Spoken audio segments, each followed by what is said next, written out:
ସେଦିନ ଘରେ ଶୋଇଥିବା ସମୟରେ ହଠାତ୍ ମୋ ଦିଅର ମୋ ରୁମ୍ ଭିତରକୁ ପଶି ଆସି ମୋତେ ଗେହିଁ କିପରି ମୋ ବିୟାକୁ ପୁରା ଲାଲି କରିଦେଇଥିଲେ ସେଇ ବିଷୟରେ ମୁଁ ଆଜି ଆପଣମାନଙ୍କୁ ଡିଟେଲ୍ସ କହୁଛି। ଆପଣମାନେ ଭିଡ଼ିଓକୁ ଶେଷ ପର୍ଯ୍ୟନ୍ତ ଦେଖନ୍ତୁ। ନମସ୍କାର, ମୋ ନାମ ହେଉଛି ରୋଜି। ଆପଣମାନେ ଦେଖୁଛନ୍ତି ଆପଣଙ୍କର ପ୍ରିୟ ଚ୍ୟାନେଲ୍ ପ୍ରିୟା ଟ୍ୟୁବ୍ ଚ୍ୟାନେଲ୍। ଏହି ଚ୍ୟାନେଲରେ ଆପଣମାନେ ଏହି ପ୍ରକାର ହଟ୍ ଗିଆଁ ଭିଡ଼ିଓ ସବୁ ପାଇବେ। ଯଦି ଚ୍ୟାନେଲକୁ ଆଜି ପର୍ଯ୍ୟନ୍ତ ସବସ୍କ୍ରାଇବ୍ କରିନଥିବେ ତେବେ ଦୟାକରି ଚ୍ୟାନେଲକୁ ସବସ୍କ୍ରାଇବ୍ କରିବେ ଏବଂ ପାଖରେ ଥିବା ବେଲ୍ ଆଇକନକୁ ନିଶ୍ଚିତ ଭାବରେ ଚିପିବେ, ଯାହାଫଳରେ ଆମ ଚ୍ୟାନେଲରେ ଛଡ଼ାଯାଉଥିବା ଭିଡ଼ିଓର ନୋଟିଫିକେସନ୍ ଗୁଡ଼ିକ ସର୍ବପ୍ରଥମେ ଆପଣଙ୍କ ପାଖକୁ ଯିବ। ତ ଆସନ୍ତୁ ଭିଡ଼ିଓକୁ ସମ୍ପୂର୍ଣ୍ଣ ଭାବରେ ଦେଖିବା। ଆପଣମାନଙ୍କୁ କହି ରଖୁଛି ଯେ ବିଜନେସ୍ ଇନ୍ସୁରାନ୍ସ ଫର୍ LLC ଏହା ଉପରେ କୌଣସି ଭିଡ଼ିଓ ଆମ ଚ୍ୟାନେଲରେ ଛଡ଼ାଯାଏ ନାହିଁ ବା ଏ ପ୍ରକାର ଭିଡ଼ିଓ ଆମ ଚ୍ୟାନେଲ ପ୍ରୋଭାଇଡ଼ କରେ ନାହିଁ। ତେଣୁ ଆପଣମାନେ ଯଦି କେହି ଇନ୍ସୁରାନ୍ସ କରୁଥିବେ ତେବେ ଆପଣମାନେ ବୁଝି ସୁଝି ଇନ୍ସୁରାନ୍ସ କରନ୍ତୁ। ତ ଆସନ୍ତୁ ସମୟକୁ ନଷ୍ଟ ନକରି ସମ୍ପୂର୍ଣ୍ଣ ଭିଡ଼ିଓଟିକୁ ଦେଖିବା। ମୋ ସ୍ୱାମୀ ବାହାରେ ଚାକିରି କରନ୍ତି। ସେ କେତେବେଳେ କେମିତି ଘରକୁ ଆସନ୍ତି।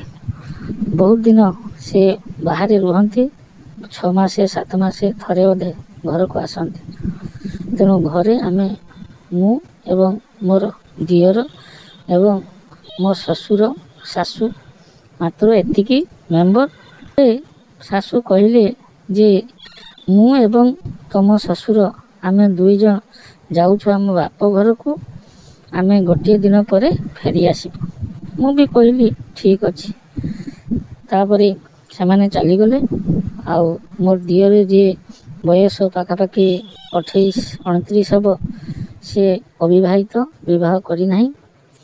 ସେ ସଦାବେଳେ ବାହାରେ ବୁଲାବୁଲି କରନ୍ତି।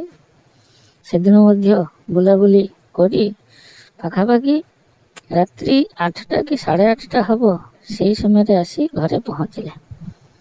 ପ୍ରଥମେ ଯେତେବେଳେ ସେ ଘର ଭିତରକୁ ପଶି ଆସିଲେ ମୁଁ ତାଙ୍କୁ ଦେଖି ଜାଣିନେଲି ଯେ ସେ ସମ୍ପୂର୍ଣ୍ଣ ନିଶାଗ୍ରସ୍ତ ଥିଲେ।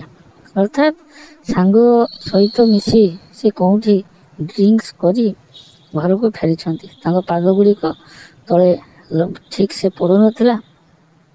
ଏ ପ୍ରକାର ଅବସ୍ଥା ଦେଖି ମୁଁ ଟିକେ ତାଙ୍କ ଉପରେ ବିରକ୍ତି ହେଲି ଏବଂ ବିରକ୍ତି ହେଇ ମୁଁ ଯାଇ ମୋ ରୁମ୍ରେ ଶୋଇପଡ଼ିଲି।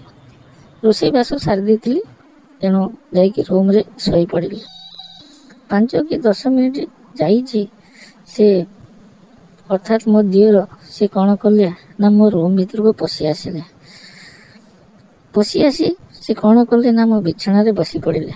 ମୁଁ ଟିକିଏ ଘୁଞ୍ଚି ପଡ଼ିଲି। ସେହି ସମୟରେ ସେ କ'ଣ କଲେ ନା ମୋ ଉପରକୁ ନଇଁ ପଡ଼ି ମୋର ଗାଲକୁ ଛୁଇଁବାକୁ ଚେଷ୍ଟା କଲେ। ମୁଁ କହିଲି ଆରେ ଏସବୁ କ'ଣ ହେଉଛି? ସେ କହିଲେ ଭାଉଜ, ମୁଁ ଗୋଟିଏ କଥା କହିବି। ବହୁତ ଦିନ ହେଲା ମୁଁ ତୁମକୁ ଦେଖୁଛି, କିନ୍ତୁ ତୁମକୁ ଡେଇଁବା ପାଇଁ ମୋର ପ୍ରବଳ ଇଚ୍ଛା ହେଉଛି। ମୁଁ କହିପାରୁନଥିଲି, ତେଣୁ ଦୟାକରି ମୋତେ ଟିକେ ଡେଇଁବାକୁ ଦିଅ। ତାଙ୍କର ଏ ପ୍ରକାର କଥା ଶୁଣି ମୁଁ ପ୍ରଥମେ ରାଗିଗଲି। ମୁଁ ତାଙ୍କୁ କହିଲି ଏସବୁ କି ବାଜେ କଥା। ମୁଁ ତୁମର ଭାଉଜ, ତୁମେ ମୋତେ କ'ଣ ଏମିତି ବିହେଭ୍ କରୁଛ? ସେ କହିଲେ ଯାହା ବି କର ଭାଉଜ, ମୋତେ ଟିକେ ଡେଇଁବାକୁ ଦିଅ। ଏଇ କଥା କହି ସେ ମୋ 2ଟି ଦୁଧକୁ ଚିପୁଡ଼ିବାକୁ ଲାଗିଲେ। ମୁଁ ତାଙ୍କ ହାତକୁ ଟାଣି ଧରୁଥିଲି, କିନ୍ତୁ ପାରୁନଥିଲି।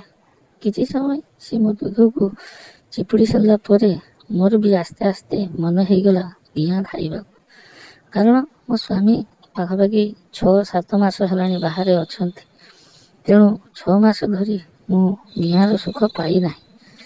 ଯେତେବେଳେ ସେ ମୋ ଦୁଧକୁ ଚିପୁଡ଼ିବାକୁ ଲାଗିଲେ ସେତେବେଳେ ମୋର ବି ମନ ହେଇଗଲା ଡିଆଁ ଖାଇବାକୁ। ତେଣୁ ମୁଁ ଆଉ ବେଶୀ ତାଙ୍କୁ ବିରୋଧ କଲି ନାହିଁ।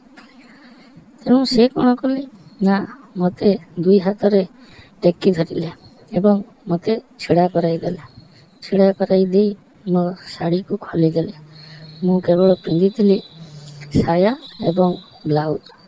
ସେଇ ବ୍ଲାଉଜ୍ର ବଟମ୍ ଗୁଡ଼ିକ ଖୋଲି ଦେଇ ମୋର ବଡ଼ ବଡ଼ ଦୁଧକୁ ବାହାର କରି ଆଣିଲେ।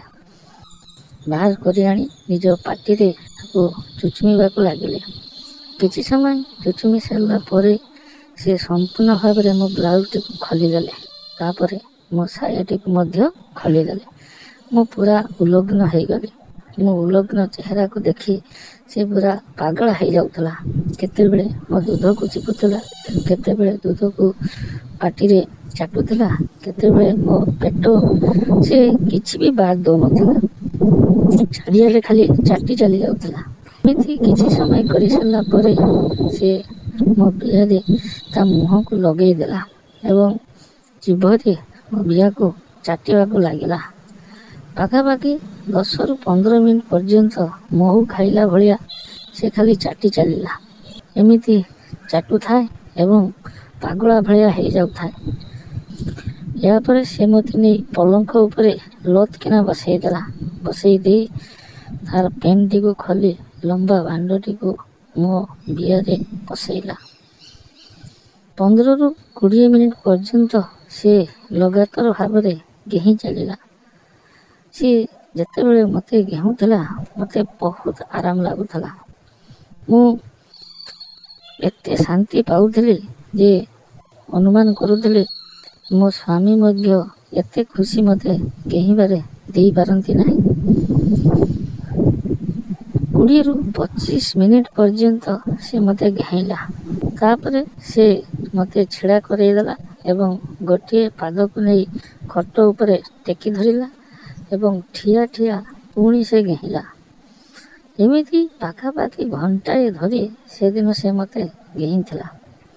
ଯାହା ବି ହଉ, ଏତେ ଘେଇଁଲା ପରେ ପାଖାପାଖି ଘଣ୍ଟେ ପରେ ତା କାଣ୍ଡରୁ ସବୁ ପାଣି ମୋ ବିହା ଭିତରକୁ ଚାଲିଗଲା। ସେତେବେଳକୁ ମୋ ବିହାରୁ ମଧ୍ୟ ସବୁ ରସ ବାହାରି ସାରିଥିଲା। ଆମେ ଦୁଇଜଣ ପୁରା ଶାନ୍ତି ପାଇଗଲୁ।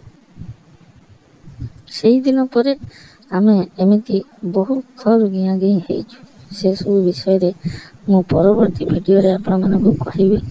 ରହୁଛି। ପୁନର୍ବାର ଦେଖା ହେବ ଅନ୍ୟ ଏକ ଭିଡ଼ିଓରେ। ନମସ୍କାର।